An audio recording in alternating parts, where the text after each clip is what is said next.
Tu ne peux pas tout donner aux autres, tes enfants, ton conjoint, ta famille, tes amis ou encore tes collègues. Tu ne peux pas tout leur donner et oublier que le plus important est de te donner tout à toi en priorité. Bonjour et bienvenue. Cet audio n'est autre qu'une introduction essentielle aux autres qui suivront.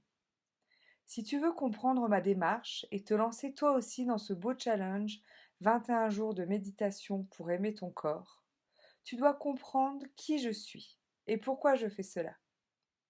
Je m'appelle Claire. Je suis une anonyme parmi les anonymes et je souhaite le rester. Je ne suis ni médecin, ni psychologue, ni thérapeute, ni gourou et encore moins influenceuse. Je suis une mère, une fille, je suis une épouse et j'ai une vie professionnelle bien remplie. Il y a 7 ans, j'ai développé une maladie auto-immune qui m'a lourdement affaiblie. La récupération physique a été longue, mais aujourd'hui, elle est complète. Sur le plan psychologique, en revanche, tout a été très rapide. Le mot maladie auto-immune a agi sur moi comme un électrochoc à l'époque. Une maladie auto-immune, c'est lorsque notre propre corps nous attaque. Nos propres cellules se retournent les unes contre les autres. La conclusion était pour moi sans appel. Je m'étais moi-même créé cette maladie. Enfin, c'était l'accumulation de mes angoisses, de mes peurs, de mes colères, de mon égocentrisme, la responsable. Sans compter ma légère tendance à la victimisation. Mon corps m'envoyait des messages que j'ignorais et niais depuis des années. Une douleur par-ci, une douleur par-là, une angine par ici, encore une autre angine. Ce dernier message, celui de la maladie, dans sa grande dénomination, était on ne peut plus clair pour moi. Et dès les premiers instants, sur mon lit d'hôpital, alors que le plus dur physiquement restait à venir, mon esprit et mon cœur, eux, avaient compris que je devais changer. Je devais m'aimer davantage. Je devais avoir confiance en moi et en la vie. J'étais la seule à pouvoir me permettre de vivre tout ce dont je rêvais. Petit à petit, j'ai commencé à m'ouvrir, à me documenter, à lire, à écouter et surtout à m'écouter. Au fil des années, j'ai rencontré des gens extraordinaires qui m'ont permis de progresser et d'avancer. J'ai appris à accepter mes émotions, à ne plus les laisser me tromper. J'ai réappris à rêver, à croire, à sentir les signes, à accepter les autres tels qu'ils sont. J'ai compris que j'étais le seul maître de mon destin. J'ai appris à laisser entrer en moi la lumière.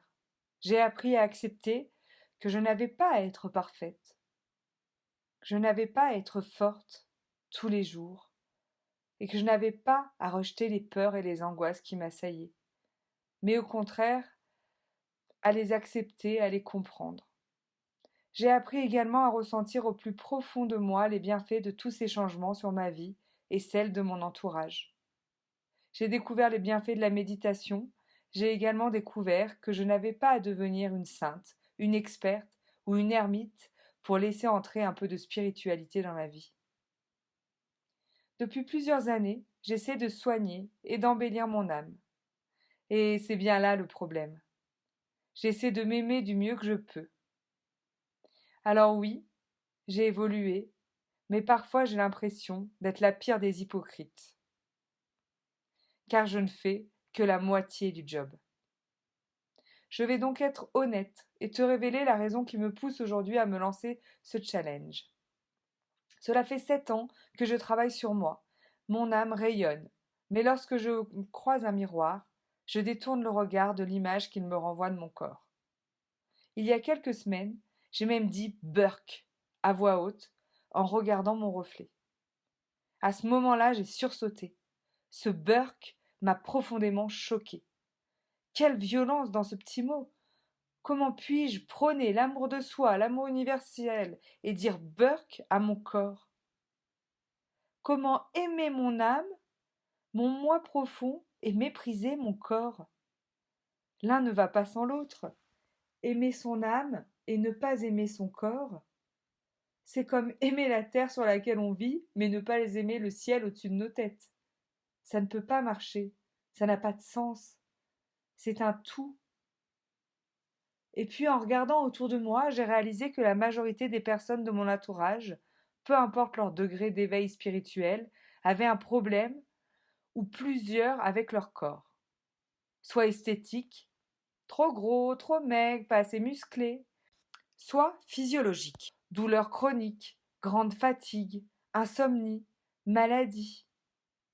Et c'est là que j'ai réalisé qu'il fallait que je commence par aimer et respecter mon enveloppe pour évoluer intérieurement de façon honnête et durable.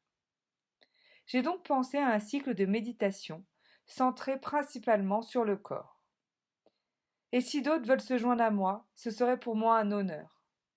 Pas de régime, pas de sport, juste une petite méditation par jour pendant 21 jours pour faire la paix avec notre corps et peut-être amorcer un long et profond changement en nous.